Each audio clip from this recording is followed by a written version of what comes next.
High বন্ধুরা, আজ তোমাদের আবার নতুন একটি চ্যাপ্টার অঙ্ক নিয়ে চলে এসেছি। ক্লাস 10 এর চ্যাপ্টার 24 5 অঙ্কটা দেখো কি আছে। আমি টুকি লিখেছি দেখো, sec স্কয়ার 72 ডিগ্রি বিয়োগ 1/tan স্কয়ার। তাহলে দেখো এটাকে কি লিখতে পারি, sec স্কয়ার 12 ডিগ্রি, তারপরে 1/tan স্কয়ারটাকে আমরা কি লিখতে পারি 90 ডিগ্রি বিয়োগ 12 ডিগ্রি। তাহলে কি হচ্ছে sec স্কয়ার 12 ডিগ্রি, এই 1/tan মানে কি cot, কি লিখতে পারি এটাকে আমরা এই যে 1/cot স্কয়ার, এটা 12 ডিগ্রি। এবার 1/cot স্কয়ার 12 ডিগ্রি মানে কি tan স্কয়ার 12 ডিগ্রি।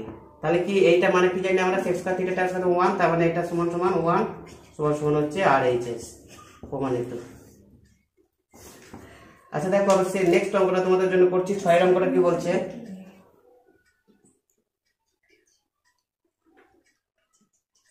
আচ্ছা 6 অঙ্কটা দেখো কি আছে। 6টা আছে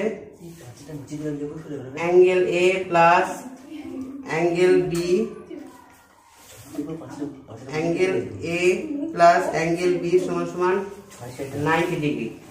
আচ্ছা LH এর সমান সমান কত দেখো, LH এর সমান সমান আছে 1 plus tan A by tan B। দেখো এবার আমি দুটো যেহেতু ডান দিকে sec স্কয়ার আছে, তার মানে আমি b টাকে কনভার্ট করব। তাহলে 1 প্লাস tan A, এটাকে লিখতে পারি কি tan 90 ডিগ্রি বিয়োগ কি লিখতে পারি এই যে b সমান সমান, তাহলে আমরা কি লিখতে পারি 90 ডিগ্রি বিয়োগ অ্যাঙ্গেল A, তার মানে এটা 90 ডিগ্রি বিয়োগ A লিখতে পারি।